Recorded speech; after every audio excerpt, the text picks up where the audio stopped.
राग सोही अष्टपदियां महला चौथा घर दूजा एको सतगुर प्रसाद।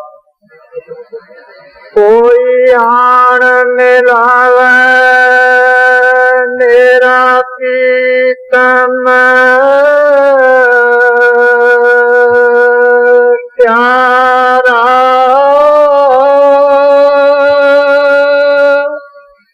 हाँ तिस पर आप बेचाई।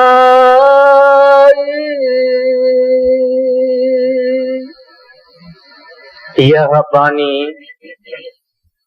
चौथी पातशाही श्री गुरु रामदास महाराज की वाणी है। प्रेम की वाणी है,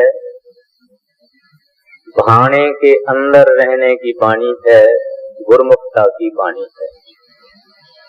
ये सारा संसार दुखी है। कोई भी इंसान इस दुनिया के अंदर सुखी नहीं है।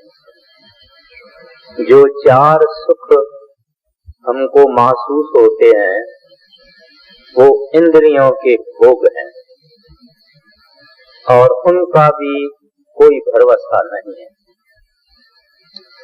गरीब समझता है कि शाहूकार सुखी है, बीमार समझता है कि तंदुरुस्त आदमी सुखी है, लेकिन अगर हरेक को अच्छी तरह से देखा जाए और पूछा जाए तो कोई भी सुखी नहीं है।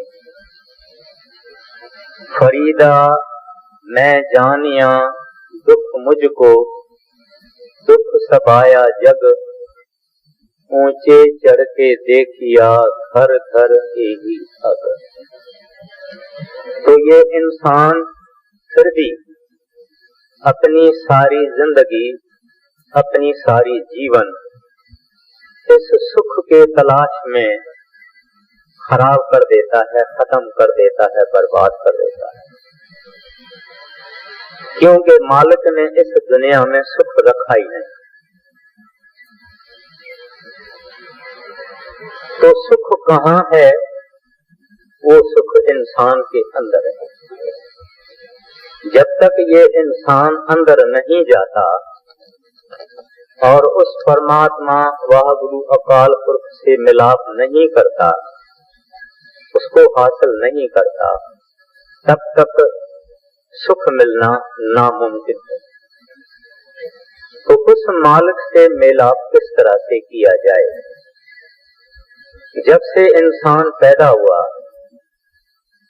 दुनिया वालों ने कई तरीके उस मालिक को मिलने के अख्तियार किए, रिसर्च की और आखिर में 3 तरीकों पे आए। तो एक तरीका कर्म कांड का, जिसमें जप, तप, तीर्थ, पूजा, हवन, यज्ञ, दान, पुण्य, पढ़ना, पढ़ावना, गुण ग्रंथों का, पुस्तकों का, वेदों का, शास्त्रों का, सोना दान करना, चांदी दान करना, गाय दान करना, धरती दान करना, ये तरीका कर्म कांड का मालिक को मिलने का लोगों ने अख्तियार किया। उनके बाद दूसरा एक तरीका है जिसको ज्ञान का तरीका या ज्ञान मार्ग कहते हैं। वो जो ज्ञान वाले हैं इनको कर्म कांड पसंद नहीं, वो उनको भी दुख रूप समझते हैं। तो वो जो ज्ञान का तरीका है उसके लिए भी आदमी को आलम पागल बनना पड़ता है, बड़ा समझदार बनना पड़ता है और बड़े बड़े किताब, बड़े बड़े पुस्तक, शास्त्र अर्थ और अपने को समझाना, इस तरह से करके वो लोग दुनिया को मिथ्या समझते हैं, समझने की कोशिश करते हैं। लेकिन संत कहते हैं ये भी छिलका है, सच नहीं। एक और तरीका है जिसको भक्ति मार्ग कहा जाता है। बड़े ही भागों से अगर इस इंसान के हृदय के अंदर ये एहसास पैदा होवे कि ये दुनिया दुख रूप है यहाँ सुख मिलने वाला नहीं है, तो वो परमात्मा की तलाश में निकलता है और परमात्मा को हासिल करने की कोशिश करता है। और जब परमात्मा को हासिल करने की कोशिश करता है तो आसान से आसान तरीका भक्ति का तरीका है, प्रेम का तरीका है, इश्क का तरीका है। इसमें आदमी दुनिया की जितनी चीजें हैं उनको धिक्कार भी नहीं करता है, लेकिन पसंद भी नहीं करता है। स्त्री और औलाद है, उनको धिक्कारता नहीं है, लेकिन उनको अपना दिल भी नहीं देता। तो वो तरीका सब संतों ने, महात्माओं ने, फकीरों ने आजमाया है। सब संत, महात्मा और फकीर बड़े भक्त हुए हैं, बड़े डिवाइन लवर्स हुए हैं, इश्क के रूप हुए हैं, भक्ति रूप हुए हैं। उन्होंने ये तजुर्बा करके देखा। और इस भक्ति मार्ग में पंडित होने की जरूरत नहीं है, शाहूकार होने की जरूरत नहीं है, किताबों को पढ़ने की जरूरत नहीं है और किसी काम करने की जरूरत नहीं है।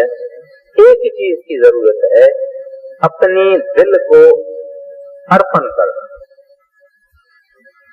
अपने दिल को किसी के हवाले करना, अपने को गंवाना और परमात्मा को हासिल करना,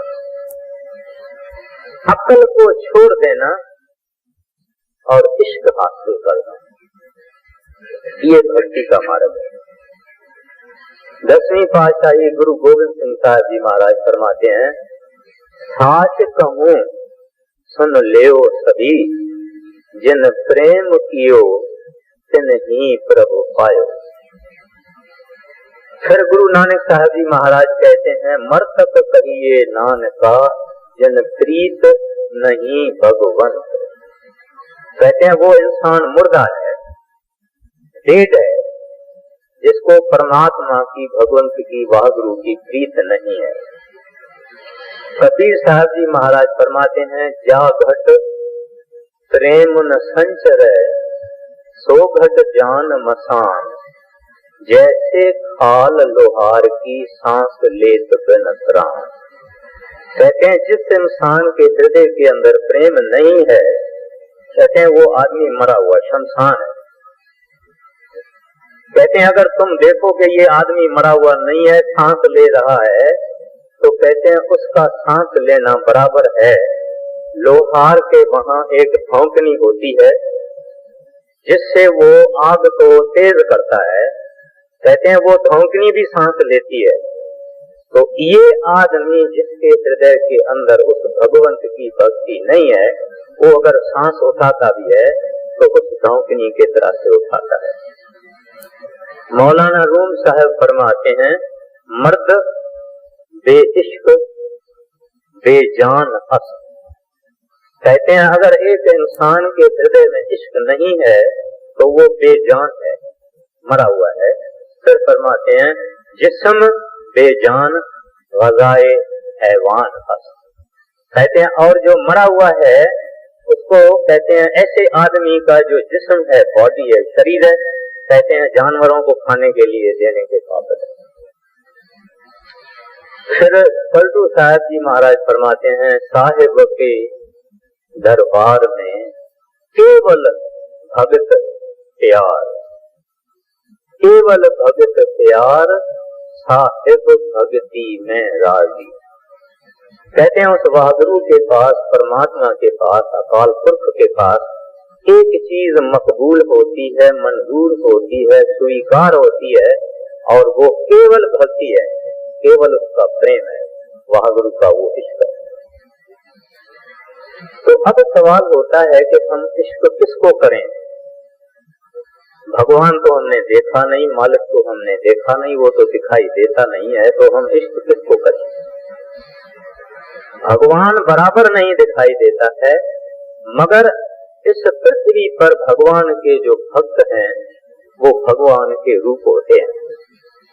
उनके अंदर भगवान बैठा हुआ होता है और प्रकट होता है।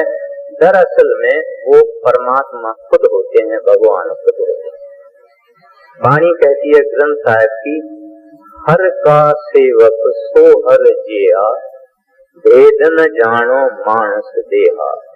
कहते हैं जो हरि का सेवक है वो हरि है, उसको मानस देख के आप हरि और उसके बीच में कोई अंतर नहीं समझना, कोई फर्क नहीं। तो अपने को ऐसे महापुरुष, ऐसे डिवाइन लवर, ऐसा भक्त, ऐसा कामिल फकीर, ऐसा संत, उसकी हमको भक्ति करनी है, उससे मोहब्बत करनी है और उसको अपना हित देना। जब हृदय में हमारे प्रेम और भक्ति उत्पन्न होती है, प्रकाश करती है, तो खुद ब खुद इस आदमी के अंदर भाने में रहने की ताकत आ जाती है। दरअसल भाना इश्क का एक अंग है। जब आदमी परमात्मा को प्यार करता है तो जो उसको दुख मिलता है वो समझता है कि ये प्रीतम से आया हुआ है, इस वास्ते ये भी मुझे प्यारा है। क्योंकि प्रीतम भी प्यारा होता है और प्रीतम की हर एक चीज प्यारी है। Everything from the beloved is beloved. कहते हैं जो प्रीतम से चीज आती है वो चीज ही प्यारी है, इस वास्ते वो कुदरती भाने के अंदर आ जाता है। दरअसल में प्रेम जब प्रकट होता है सब गुण आ जाते हैं, हव में नाश हो जाता है। प्रेम बड़ा एक, ये जितनी गंदी चीजें हैं, अदना चीजें हैं, इन सबको प्रेम बिल्कुल स्टीम रोलर के तरह से खत्म कर देता है और उस इंसान के अंदर में नम्रता आ जाती है, प्रेम आ जाता है, सेवा का भाव आ जाता है, बाणा आ जाता है, शील आ जाता है, क्षमा आ जाती है, संतोष आ जाता है और वैराग और अनुराग आ जाता है। फिर एक भक्ति की खास चीज है, वो ये है कि भक्ति एक की कही जाती है। व्यक्ति भक्ति का मतलब ये है कि एक को अपना मन तन धन देना। वाणी कहती है मन तन धन सौंप गुरु को हुक्म मनिए पाइए। एक को दिल देना, इसका नाम भक्ति है। जो भक्त होता है वो हर जगह नहीं देता है, चारों तरफ नहीं देता। जिस तरह से एक पतिव्रता स्त्री अपने पति को पुरुष समझती है, बाकी दुनिया के पुरुषों को वो निपुण संत समझती है। यह समझती है कि ये मर्द है ही नहीं, मेरा पति ही मर्द है। इस तरह से भक्त जन, गुरुमुख सेवक अपने सतगुरु के तरफ ही देखता है, उनके लिए गुरु ही है। कोई और कुछ उनको दे देवे तो लेने को तैयार नहीं, कहता मुझे तो अपने गुरु से चाहिए। नहीं देते हैं तो भी हम खुश हैं, जब उनकी मर्जी होवे तब दे देते, नहीं तो हम ऐसे ही रहेंगे। लेकिन ये हाथ किसी और के आगे नहीं जाएगा और ये सिर किसी और के आगे नहीं झुकेगा। तो ये भक्ति का एक लक्षण होता है। और दूसरी बात क्या होती है, आखिर में ये विचार हमारे मन के अंदर आएगा कि ये भक्ति कहाँ से मिलेगी। हम कितनी भी भजन सिमरन करें, जब तक हमारे हृदय के अंदर सतगुरु के लिए प्रीत नहीं, प्रेम नहीं, विश्वास नहीं, श्रद्धा नहीं, तब तक नाम की कमाई कुछ नहीं करती है। यानी गुरु में प्रेम होवे, विश्वास होवे तो नाम की कमाई होती है। 100 बरस लोग अगर तपस्या करें, खाक की खाक है, मगर जब संत सतगुरु एक नजर दया की, मेहर की उसके ऊपर डाल देवे, वो आदमी प्रभु का मस्ताना हो जाता है, वाहगुरु का मस्ताना हो जाता है, आशिक हो जाता है। इस वास्ते भक्ति मुख्य है। तो ये मिलनी कहाँ से है? मिलनी भी संत सतगुरु से है। किताबों से भक्ति नहीं मिलती, पुस्तकों से भक्ति नहीं मिलती। भक्ति हम अपने अंदर पैदा नहीं कर सकते हैं, ये तो किसी भक्त की सौगात होती है, तोहफा होता है, और किसी भक्त की देन होती है, गिफ्ट होती है, वो दे। जैसे एक शमा या एक दीवा या एक दीपक जलता हुआ दूसरे बुझे हुए दीपक को जलाता है, जला सकता है, लेकिन बुझा हुआ दीपक दूसरे बुझे हुए दीपक को नहीं जला सकता। इस वास्ते वो संत सतगुरु प्रेम और भक्ति का जीता हुआ क्षमा है, जीता हुआ दीपक है।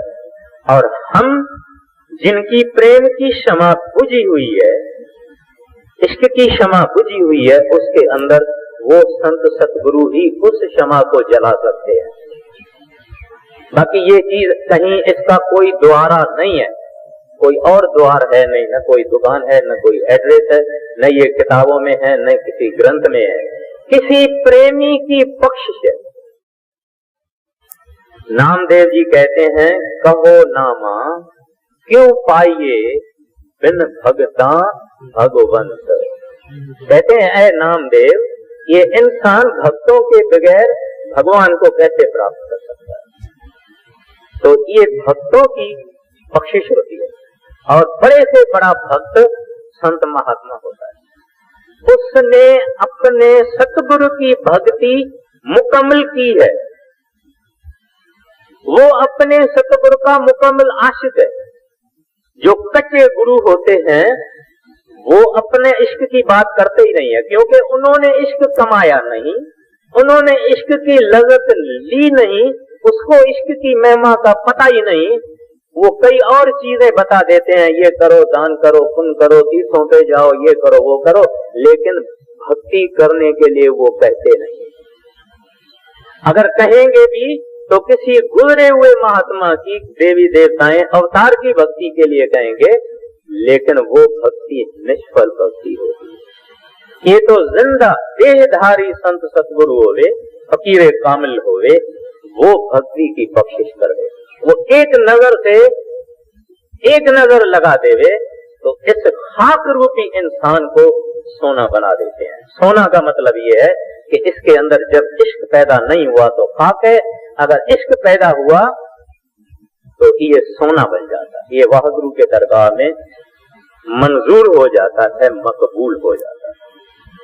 तो आज हम ऐसे एक डिवाइन लवर, एक कामिल फकीर, एक कामिल संत महात्मा, जिन्होंने क्या इश्क अपने सतगुरु से किया है, कैसे उसके भाने में चले हैं, क्या क्या वो चाहते हैं, क्या वो नहीं चाहते हैं, ऐसे एक महात्मा श्री गुरु रामदास जी महाराज की ये वाणी है। और वाणी खुद ही कहती है कि इश्क है क्या। हाँ, कोई आन मिलावे मेरा प्रीतम प्यारा, हाँ तिस पे आप विचाई। कहते हैं, अरे कोई है जो मेरे को मेरा प्रीतम मिलावे, मेरा वाहगुरु मिलावे, मेरा संत सतगुरु मिलावे, मुझे उनका दर्शन करवा दे। कहते हैं, मैं सब कुछ देने को तैयार हूं, मैं उसका जर खरीद गुलाम बनने को तैयार हूं। जर खरीद गुलाम क्या होता है? पिछले जमाने में गोले और गुलाम खरीदे जाते थे, चाहे लड़कियां चाहे लड़के, उनके लिए पैसे दिए जाते थे, उनको घर ले आते थे, फिर रात को काम कराओ, दिन को कराओ, सुबह को कराओ, छोटा काम कराओ, बड़ा कराओ, झाड़ू लगवाओ, बर्तन मंजवाओ, कुछ भी करो, और उनको कोई और अधिकार ही नहीं था। धनी का काम करना था, जिसने उसको खरीद किया, उसको कहते हैं जर खरीद गोला। तो यहाँ गुरु रामदास जी महाराज कहते हैं, हाँ तिस पे आप बेचाई। कहते हैं, मैं अपना आप उनको दे देता हूँ, मुफ्त में उसका गुलाम होता हूँ, जर खरीद गोला होता हूँ। और इसके बजाय, इसके बदले में एज अगेंस्ट दिस, उनको क्या चाहिए? कोई आन मिलावे मेरा प्रीतम प्यारा। कहते हैं, मैं कुछ और नहीं चाहता, कोई मेरा उसके साथ मिलाप कर दे, उसकी एड्रेस बता दे, उसका रास्ता बता दे, उसकी गली बता दे, मैं उसके चरणों पे निछावर जाता हूँ, कुर्बान जाता हूँ। आए कोई है जो मेरे प्रीतम को मेरे साथ मिला दे। ये एक उस दिल की आवाज है जिस दिल के हृदय के अंदर एक ही चीज है जो और कुछ नहीं मांगता, और कुछ भी नहीं मांगता। तो ये जो मार्ग है संत मत का, ये नेसेसरली और प्राइमरली भक्ति का मार्ग है। भक्ति के मार्ग में क्या होता है कि ये इंसान को सिखाया जाता है कि तुमने अपना प्रेम अनेक चीजों में लगा दिया है। प्रेम एक है, उसके लाखों जुज़े किए गए हैं। स्त्री से, यारों से, दोस्तों से, हाट से, हवेली से, कारखानों से, पोजीशन से, वेल्थ से, रिश्तेदारों से, वो ही प्रेम जो एक पावर है, जबरदस्त शक्ति है, टुकड़ा टुकड़ा करके, थोड़े छोटे छोटे हिस्से करके, जरे जरे करके इसने अनेक चीजों को दे दिया, और इस वास्ते ये खुद भी मुफलिस हो गया। होना क्या चाहिए था कि ये बूंद बूंद जो इसने सबको दे दी है, दुनिया और दुनिया के सामानों को और जीवों को और रिश्तेदारों को, इन सबको इकट्ठा कर देवे तो ये सागर बन जाता है, ये एक ताकत बन जाती है, एक पावर बन जाता है। तो ये गुरुमत में सिखाया जाता है कि नामदेव जी, रविदास जी महाराज कहते हैं, साची प्रीत हम तुम स्यों जोड़ी, तुम संग जोड़ और संग तोड़ी। तो संत मत में यह है कि तू अनेकता से निकल जाओ और एकता में आ जाओ। हजारों चीजों को तुमने ये दिल दे दी है, एक को दे दे, तुम्हारा सब काम हो जाए। तो यहाँ गुरु रामदास जी महाराज कहते हैं, मुझे वो एक ही चाहिए, सब कुछ ले लो, मैं अपना आप देने को तैयार। हाँ, कोई आन मिलावे मेरा प्रीतम प्यारा, हाँ तिस पे आप विचाई, दर्शन हार देखन कहताई, दर्शन हार देखन कहताई,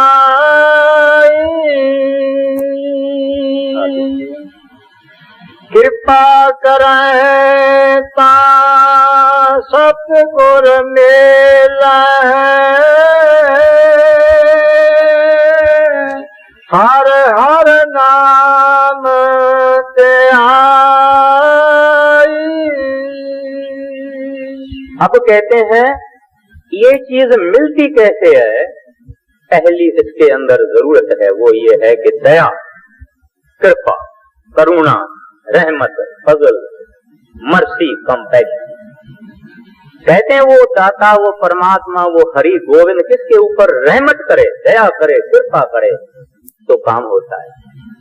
हम लोग जब कुछ किसी को लड़के होते हैं, धन होता है, तंदुरुस्ती होती है, बड़ा मान शान होता है, दुनिया की पदवी होती है, हम कहते हैं कि इसके ऊपर बड़ी मालिक की कृपा है। नहीं, ये तो उनके कर्म है, और ज्यादा से ज्यादा कहेंगे तो ये तो काल की जंजीरें। मगर जब वो वाहगुरु कृपा करता है तो ये दुनिया और दुनिया के सामान नहीं देता है। वाहगुरु खुद मुक्त है, उनके संत खुद मुक्त हैं, और जो कुछ करते हैं संत अपने सेवक के जिंदगी में उसको मुक्त करने के लिए, उसको बंधनों से आजाद करने के लिए। तो ये स्त्री, धन, औलाद, हाट, हवेली, ये सब बंधन है, ये तकदीर की निशानी नहीं है।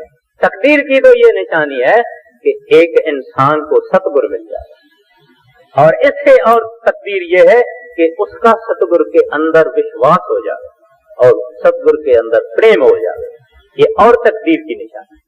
तो गुरु रामदास जी महाराज फरमाते हैं, क्या कृपा कर है ता सतगुरु मेल है। पहली में क्या कहते हैं, मैं दर्शन का अभिलाषी हूं, मुझे अपना प्रीतम चाहिए, फिर उसकी उस नेक्स्ट स्टेप पे आ जाते हैं तो इसके लिए उसकी दया चाहिए, उस वाहगुरु की रहमत चाहिए। नानक नदरी नदर निहार, उनकी एक दृष्टि चाहिए दया वो मेहर की, फिर कहते हैं इसको सतगुरु मिल जाता है। क्या होता है? कृपा करे ता सतगुरु मिल। कहते हैं वो रब किसी के ऊपर अगर कृपा करता है तो सतगुरु मिला है। स्वामी जी महाराज सार वचन के अंदर कहते हैं कि जब परमात्मा इस दुनिया वालों के ऊपर रहमदिल होता है, रहम करता है, तो अपना हाथ उनके ऊपर निकालता है तो क्या होता है कि बरसात होती है, फल फूल होते हैं, अनाज होता है, सब कुछ माल और सामान सस्ता हो जाता है। मगर वो रब जब इंसान के ऊपर मेहरबान होता है तब उसको भक्ति की बख्शिश करता है,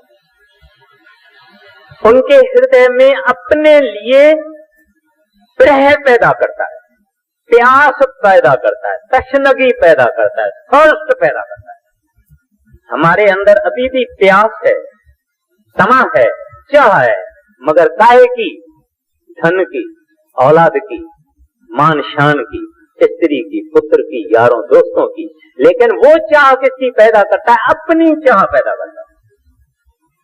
और एक दफा चाह पैदा हो जावे, ये आदमी आराम नहीं करता। एक दफे का जिक्र है कि बीबी राबा बसरी, 7 एक मुसलमान भक्तन औरत थी, 7 दिन उसने बंदगी की, मालिक की बैठी हुई थी, और ऐसी ही गर्म मौसम थी। भजन करके जब उठने लगी तो पड़ोसियों ने देखा कि ये 7 दिन बड़ी गरीब औरत थी। पड़ोसियों ने देखा कि ये अभी उठेगी।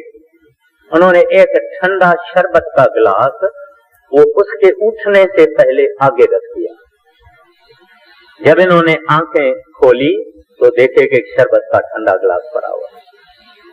उसने कहा कि अंधेरा है, टाइम था शाम का, रात होने वाली थी। उसने देखा कि अंधेरा है, उसने कहा कि मैं क्षमा जला के और फिर ये शरबत पीती। जब उठी और क्षमा जलाने लगी तो एक बिल्ली कहां से आई, उसके गिलास के ऊपर से चली, छलांग लगाई और गिलास वो टूट पड़ा और शरबत खत्म हो गया।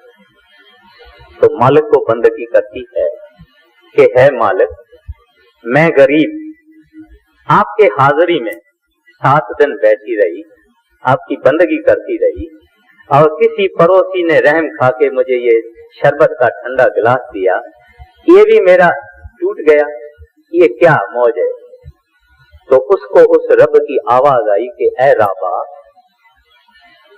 अगर तू चाही तो हम तेरे को 7 विलायतों की बादशाही दे सकते हैं, लेकिन जो हमने तेरे हृदय के अंदर जुदाई का एहसास दिया है, प्यास दी है, दर्द जुदाई दी है, गमे जुदाई दी है, कहते हैं ये हम तुम्हारे से छीन लेंगे। तुम फैसला करो कि तुमको वो जुदाई का दर्द चाहिए या 7 विलायत की बादशाही चाहिए। उसने सिर झुका दिया, फिर आंखें बंद करके भजन में बैठ गए।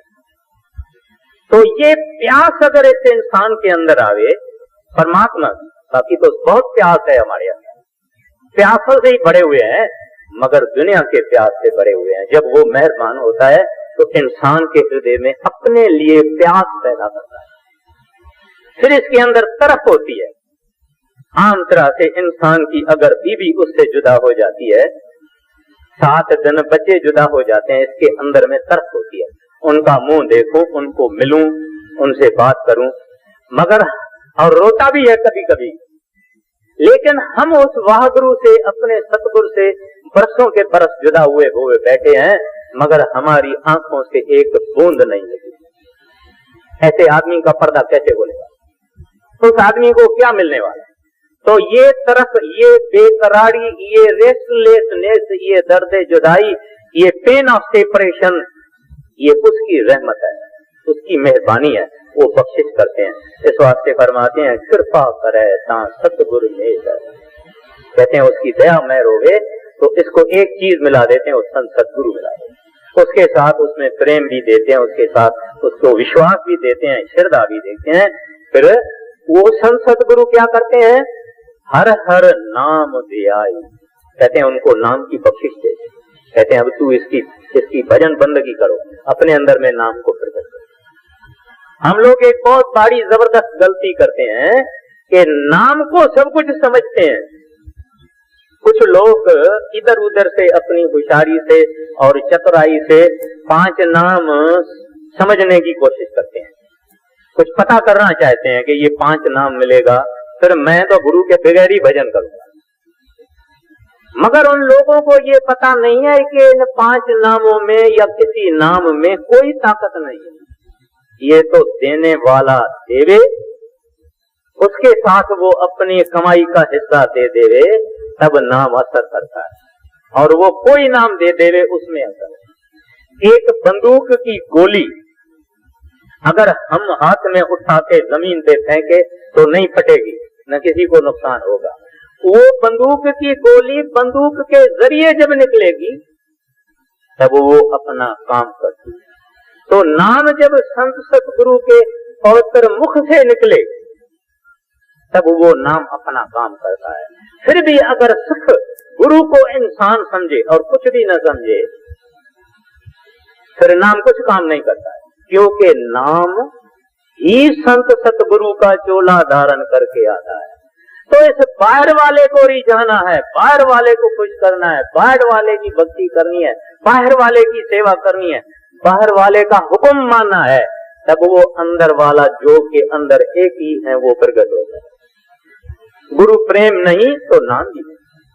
गुरु भक्ति पहले करो पीछे और उपाय, तो इस वास्ते मुख्य चीज हो जाती है, नाम बाद में आया। जिसको गुरु के अंदर प्रेम आ गया, इश्क पैदा हो गया, नाम उसके पहले ही गोदी में पड़ा हुआ, तो सब कुछ चीज गुरु है।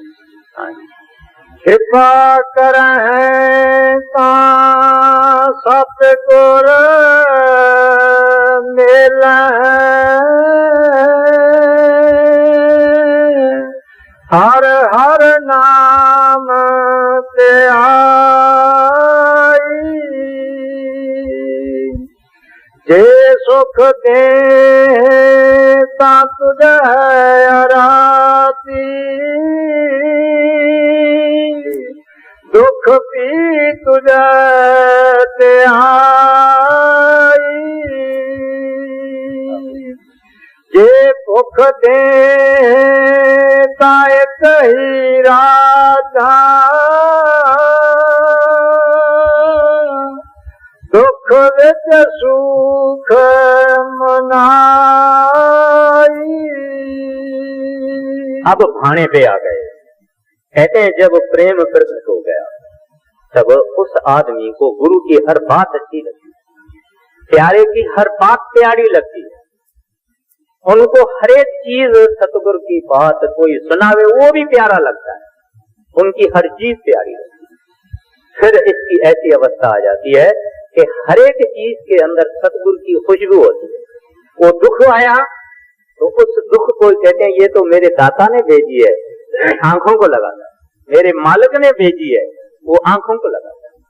तो इस तरह से उस इंसान की जिंदगी के अंदर दुख और सुख के बीच में फर्क का पता ही नहीं रहता है।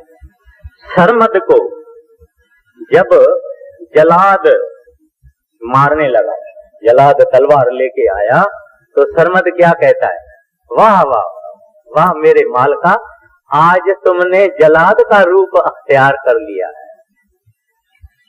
क्यों?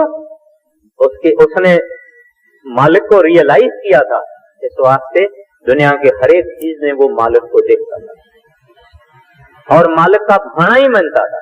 तो उसको उस जलाद के अंदर परमात्मा का हाथ दिखाई दिया, क्योंकि ये प्रेमी था, ये आशिक था। इस तरह से इस्लाम के तवारीख में, इस्लाम के सूफियों के किताबों में एक छोटी सी दृष्टांत आई है कि एक बड़ा मुसलमान बादशाह था, सुल्तान महमूद उसका नाम। उसके बाद एक गोला था, एक स्लेव था जिसका नाम अयाज था, और वो अयाज काले रंग का था, जिसको नीग्रो कहते हैं। लेकिन वो अयाज दरअसल में कामिल था और सुल्तान महमूद उसका भक्त था। लेकिन बाहर दुनिया में सुल्तान महमूद बादशाह था और अयाज चेला था। तो एक दफे कहीं कहां से एक सफीर एक अच्छा मीठा तरबूज लेके आया और बादशाह के दरबार में पेश किया नजराना। बादशाह ने कहा भाई ये तो मौसम का नहीं है, कहीं परदेश से आया है, बहुत आला चीज है, भाई अल्लाह अयाज को बुलाओ। अयाज को बुलाया, अयाज को काटा, अयाज को कहा कि अयाज इसको काटो और तुम खाओ, थोड़ा तुम खाओ। अयाज ने काटा और अयाज ने हुक्म माना और उसको खाया और खा के वाह वाह वाह खुश होता है, नाच करता है, वाह वाह वाह वाह। तो महमूद ने देखा कि इसको बहुत पसंद है, बोले दूसरा भी कुछ टुकड़ा खा ले, कोई चीज खा ले और खा ले। वो नाचे और खावे और नाचे और खावे। आखिर में जो आखिर का हिस्सा बना बच्चा, महमूद ने कहा ये तो मुझे दे तो मैं खा के देखूं, इतनी बड़ी चीज है कि तू नाचता है। जब जो आखिर जरा बचा था वो सुल्तान महमूद ने खाया तो वो जहर से भी कड़वा था, उसके मुंह में छाले पड़ गए। उसको कहता है अयाज तू ये चीज इतनी जहर के माफक है और तुम ये चीज खा के और खुश होता है और नाच करता है। कहता है हाँ मालिक, आप मुझे इतने लाखों और करोड़ों खुशियां बख्शी है, सुख बख्शे हैं, और कभी आप अगर मुझे थोड़ी सी कड़वी चीज दें तो मैं शिकायत करूं कि ये कड़वी है। आप जो कुछ मुझे देते हैं वो मेरे लिए मीठी है। तो ये प्रेमी के अंदर भाने का अंग होता है, ये लक्षण प्रेमी का होता है, क्योंकि प्रेम के अंदर भाना पड़ा हुआ है। अगर प्रेमी है और भाना नहीं है और गुरु की शिकायत करता है तो उसमें अभी प्रेम उससे बहुत दूर है। तो यहाँ गुरु रामदास जी महाराज कहते हैं ये सुख दे ता तुझे आराधना। ओ मेरे प्रीतम, सुखी रखेगा, तेरी पूजा करनी है, तेरी आराधना करनी है। दुख में भी मैं किसी और के तरफ नहीं देखूंगा तो भी आपकी पूजा और परस्तश करूंगा। फिर कहते हैं ये भूख देता अत ही राजा, कहते हैं मैं फिर भी रजा हुआ रहूंगा, पेट खाली होगा तो भी मैं रजा हुआ रहूंगा। किस चीज से रजा हुआ रहेगा? कि आपके साथ मेरा प्रेम है, आपने मुझे मंजूर किया हुआ है, मैं आपके चरणों में बैठा हुआ हूं, मेरे जैसे को आपने अपने चरणों में कबूल किया है, इससे मैं रजा हुआ हूं, मेरे को भूख की कोई फिक्र नहीं। फिर कहते हैं दुख विच सुख मनाई, कहते हैं वो दुनिया जिसको दुख कहती है मैं इसको सुख कहता हूं, क्योंकि आपसे आपके तरफ से आया हुआ है। हाँ, जे सुख दे ता तुझे आराधी, दुख भी तुझे ते आई। जे भुख दे ता एक ही राजा, दुख विच सुख मनाई। तन मन काट काट सब हर पी, विच अग्नि आप जलाई। फरमाते हैं तन मन काट काट सब अर्पी विच अग्नि आप जलाई। ये हिंदू शास्त्रों के अनुसार एक हवन होता है, उस हवन में कई सामग्री जलाई जाती है। कहते हैं मैं वो सामग्री नहीं, मगर तन मन काट काट सब अर्पी विच अग्नि आप जलाई। अब इसकी एक हिस्ट्री है। जब गुरु अर्जन साहब जी महाराज छोटे थे, अभी सेवक ही थे, तो मियां मीर उसके दोस्त थे। एक दिन मियां मीर गुरु अर्जन साहब के पास बैठे हुए थे और उन्होंने अपने पिता की ये वाणी पढ़ रहे थे, गुरु अर्जन साहब जी महाराज। तो जब मियां मीर ने ये बात सुनी कि तन मन काट काट सब अर्पी विच अग्नि आप जलाई, तो उन्होंने कहा भाई मैं सब मानता हूं मगर ये चीज नहीं मानता कि गुरु भक्ति के अंदर तो गुरुमुखता के अंदर अपना तन मन शरीर भी काट काट के अर्पणा है और अग्नि में जलाना है। कहते मैं नहीं मानता। तो अर्जन साहब जी महाराज मुस्कुराए, कहते हैं मियां मीर कोई समा आएगा, कोई समा आएगा, बस इतना कह दिया। फिर गुरु अर्जन साहब जी महाराज जब गद्दी बैठे तो वो मौका आया कि चंदू पाती ने उनको सत्ते तवे पे बिठाया और गरम गरम रेती ऊपर डालने लगे। ये अवस्था आ गई। मियां मीर आ गए, उनको पता लग गया। वो आए, कहने लगे महाराज मुझे हुक्म होवे तो दिल्ली और लाहौर की एक एक ईंट अलग कर दूंगा। कहते हैं मियां मीर तेरे को ये ताकत कहां से आई? कहते हैं महाराज एक दफा आपका जूठा गन्ना मैंने खाया था, कमाद जिसको कहते हैं, मुझे इसमें से आई। तो बोले तेरे को ये ताकत मिली है तो मेरे में कितनी होगी? लेकिन ऐसा कुछ नहीं करना है। उन्होंने क्या कहा? तेरा भाना मीठा लागे। कहते हैं वागरू ये तेरी रहमत है, तू दे रहा है, तेरा भाना है, स्वास्थ्य से मुझे मीठा है। तो जो भाने में रहता है, बहुत बरसात होवे, बरसात न हो, दुनिया किस तकलीफ में होवे, सब कुछ नाश हो जावे, उनका अपना भी, वो कहेगा इसमें गुरु की कोई रमज होगी, इसमें गुरु का कोई राज होगा, इसमें जरूर कोई भला होगा जो मेरे समझ में नहीं आता है, लेकिन मेरा सतगुरु जो करता है वो अच्छा करता है। हाँ, तन मन काट काट सब अर्पी,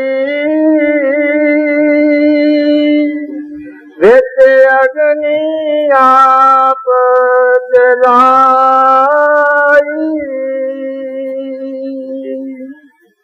पखा फेरी पानी तो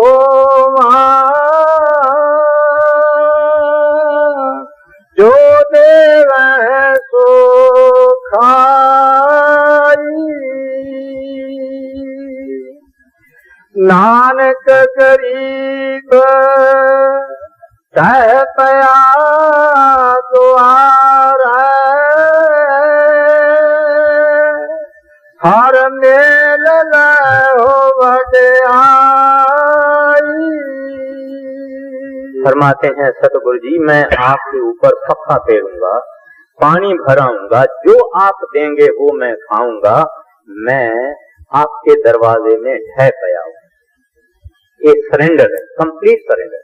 कहते हैं मैं बाकी सारी दुनिया घूम के थक के फिर आपके दरवाजे पे आया हूं और आपके दरवाजे पे है पया हूं। जब तक इंसान के हृदय के अंदर ये उमंग ना आवे, ये इमोशन ना आवे, ये भावना ना आवे, जब तक ये अपना आप पूरी तरह से किसी कामिल के चरणों में न छोड़ देवे, न दे देवे, न अर्पण कर देवे, तब तक उसको मिलेगा। जब ये सब छोड़ेगा तब इसको सब मिलेगा। एक तरफ छोड़ना है, एक तरफ हासिल करना है, एक तरफ जीरो है, एक तरफ इन्फिनिट है।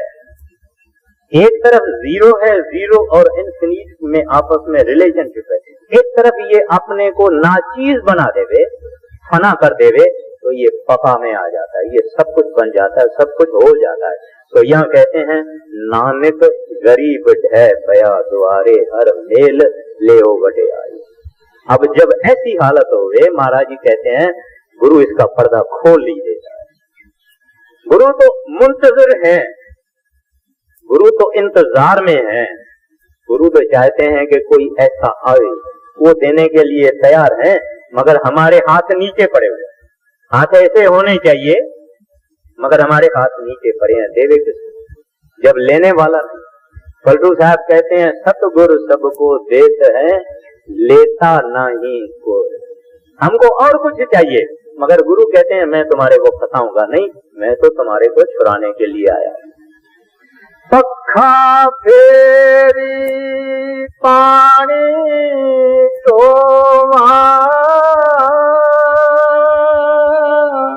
जो देव सो खाई, नानक गरीब कह पया द्वारा,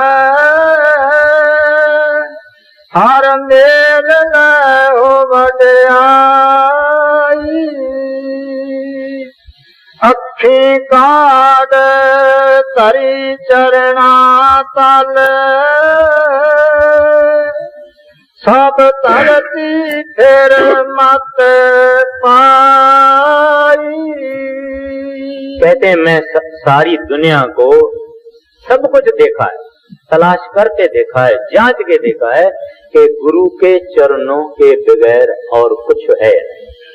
इस इंसान को अगर वाह गुरु को मिलना है तो गुरु को मिलना है। इस वास्ते कहते हैं मैंने ये फैसला किया कि मैं अपनी आंखें सतगुरु के चरणों में डाल देता हूं। अब ये अवस्था इस आदमी की हो जाती है। सारी धरती फिर के इसने देखी, इसको कोई और था नहीं मिला, अपने सतगुरु के चरण मिले। जिसको इतना इश्क अपने सतगुरु के चरणों का है वो यहाँ नहीं मगर सचखंड में बैठा हुआ। हाँ, अखी काड तरी चरणा तल सब तरती फिर मत पाई। जे पास बहाल है ता तुझे अराती, जे मार कटती त्याई। जो दौलत संत सतगुरु अपने सेवक को बख्शते हैं उस दौलत की और कोई कीमत नहीं। अगर सेवक आंखें भी दे देता है तो भी कुछ नहीं है। ये ऐसी दौलत है जिसका हम अभी तक सेवक बने नहीं, इस वास्ते हमको उस दौलत का कदर है। गुरु अंगद साहब जी महाराज को ये दौलत गुरु नानक साहब से मिली। वो वापस घर नहीं गए, उन्होंने कहा मेरी जगह यहाँ ही। ख्वाजा निजामुद्दीन के जमाने में उनका एक सेवक था। वो जब ख्वाजा साहब के खानगाह में आता था, रहने की जगह पे आता था, तो उनको वैश्याओं के गली से गुजरना पड़ता था। और ये बड़ा सेवक खूबसूरत था और एक वैश्या थी जो इसके साथ शरारत करने की कोशिश करती थी, लेकिन वो तो अपने गुरु के इश्क में रंगा हुआ था, सीधा अपने गुरु के पास चले आता। तो उस जमाने में ये दिया सलाई नहीं होता था, लोग अपने घर में आग बना के और दबा के रखते थे, जिस वक्त चाहते थे खोल देते। तो एक दफा वो फरीद साहब की जो आग थी वो बुझ गई थी, तो उसने उस अपने मुरीद को कहा कि भाई फलाना आग तो अपनी खत्म हो गई है, जाओ कहाँ से लेके आओ। तो वो सेवक जब वो वैश्याओं के गली से आता था तो उस वैश्या को हुक्का पीता हुआ देखता था, तो हुक्के में आग होती। उसने देखा कि और किसके पास जाऊं, उस वैश्या के पास चला गया, उसके कहने लगा बीबी मुझे आग चाहिए। तो बीबी उसको कहती है कि हाँ आंख दे और आग ले ले, यानी आग की कीमत आंख उसने मांगी। उसने तो यूं ही कह दिया, मगर वो सेवक भी कमाल का था। उसने अंगली डाली, आंख में डाली और आंख का जो ये बाल है पूरा निकाल के उस बीबी के आगे रख दिया और कपड़ा निकाल के उसने आंख का एक आंख बांध ली और वो आग लेके बीबी से और अपने मुर्शिद के पास चले गए। उनको कहने लगे जी ये लीजिए ये आग है। कहता है भाई ये आंख तो तुमको क्या हुआ है? कहते हैं ख्वाजा साहब ये मुझे आंख आ गई है। तो हिंदुस्तानी में जब आंख की थोड़ी गर्मी वगैरह तकलीफ होती है तो कहते हैं आंख आ गई है। तो उसने कहा कि आंख आ गई है इस वास्ते मैंने बांधा है। तो उसके मुर्शिद साहब कहने लगे अगर आंख आ गई है तो खोल दे। उसने खोल दिया तो वहां आंख ऐसे की ऐसी। अब ये भी कमाई वाला सेवक था, कमाई वाला मुरीद था। वो कहता है ये मेरे से आंख मांगता है, ये मेरे सारे शरीर का अगर कीमा भी मांग लेवे तो दे दूंगा, जो कुछ मांगे ये दे दूंगा। इतनी कृपा संत सतगुरु करते हैं जब वो हमारे जैसे पतत पापी गुनहगारों को नाम की बख्शिश करते हैं। हम इसकी कोई कॉम्पेंसेशन नहीं दे सकते हैं, सवाल ही नहीं होता है। क्योंकि हम पहले ही मुखलिस हैं, हमारे पास पापों और गुनाहों के सिवाय और चीज कोई है ही नहीं। हाँ जी। जे पास बहाल है ता तुझे आराती, जे मार कटै पी त्याई, जे लोक सुनाहे ता तेरी उपमा, जे निंदता छोड़ न जाई। कहते हैं एक सतगुर अगर आप मुझे अपने पास में बिछाए हैं तो ये आपकी महिमा है, आपकी बड़ाई है, पूजा करूंगा, प्रस्तुत करूंगा। ये पास बहा लेता तुझे आराधी, फिर भी पूजा आपकी करूंगा। ये मार कट है भी दे आई, अगर मार के मुझे निकाल दोगे तो वहां भी बैठ के आपका ध्यान करूंगा, प्रस्तुत करूंगा, आपकी याद करूंगा, आपका नाम जपूंगा, लेकिन भाग के नहीं जाऊंगा क्योंकि मेरे लिए और कोई जगह है। ख्वाजा निजाम अल-दीन औलिया, उसका एक सेवक था जिसका नाम था अमीर खसरू। एक दिन ख्वाजा साहब को कोई मन में ख्याल आ गया, उसके 22 सेवक या चेले थे, उनको साथ लिया, उनको कहने लगे चलो भाई शहर चलो।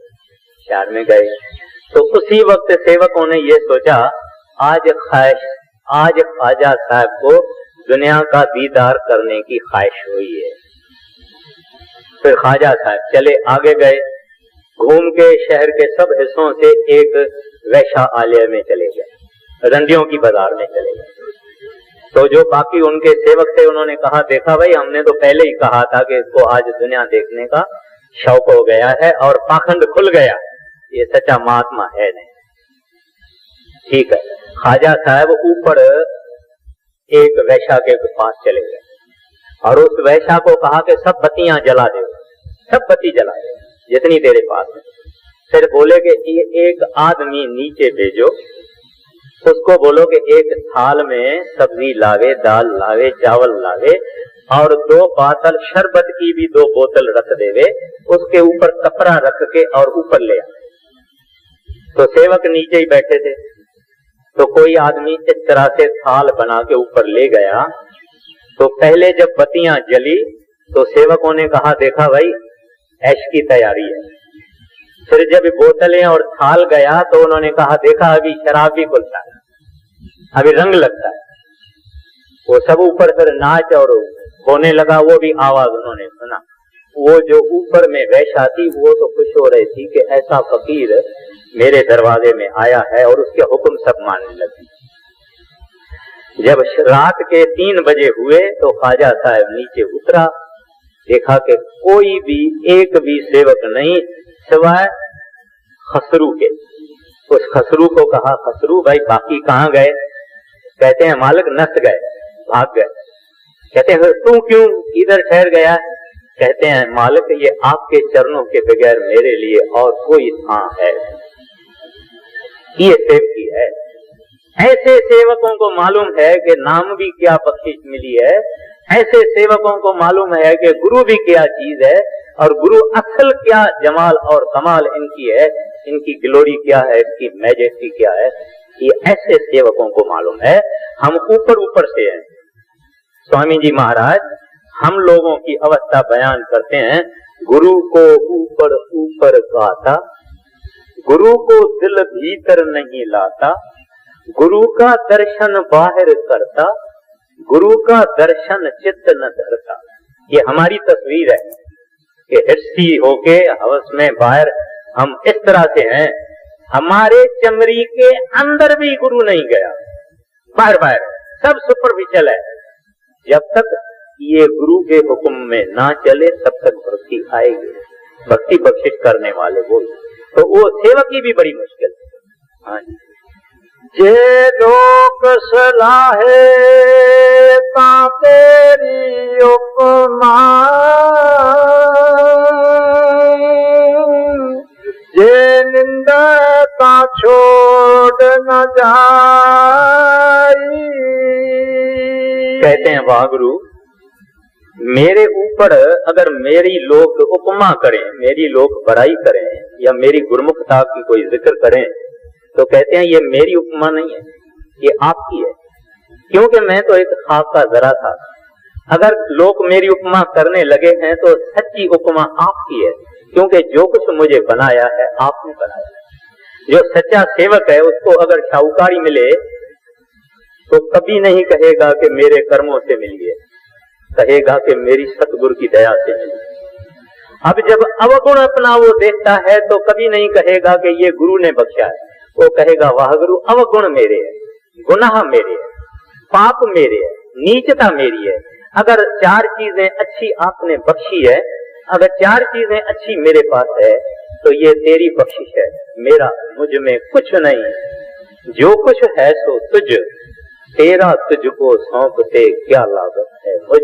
तो ये सेवक की आखिर तक एटीट्यूड रहती है कि मैं कुछ नहीं तू, और हमारी ये हालत है कि सब कुछ मैं, मेरी और मेरा। और जब तक ये हो में होवे ये आगे नहीं बढ़ेगा। गुरु की इसके ऊपर रहमत है, इसका ये फायदा लेके गुरु के हुक्म के अनुसार जब भजन भक्ति करे, आराधना साधना करे, भजन करे, अभ्यास करे, तब इसके अंदर वो प्रेम प्रकट हो जाता है। और जब प्रेम प्रकट हो जाता है फिर कोई चीज की जरूरत नहीं। जे तुद वल रहता कोई के हो आँखों, तुद विसरिया मर जाई। वार वार जाई गोरे ऊपर, पैरी संत मनाई। नानक विचारा पया दीवाना, हर तो दर्शन कहता। चखड़ चांगी नी हो वरसा, गोर देखण जाई। समुद्र सागर होवे बहु खारा, गुर सिख लंग गुर पजाई। ज्यों प्राणी जल बिन है मरता, त्यों सिख गुर बिन मर जाई। ज्यों धरती शोभ करे जल बरसाए, त्यों सिख गुर मिल दिग साई। ज्यों धरती शोभ करे जल बरसाए, त्यों सिख गुर मिल दिग साई। सेवक का होए सेवक वरता, कर कर बिनो बुलाई।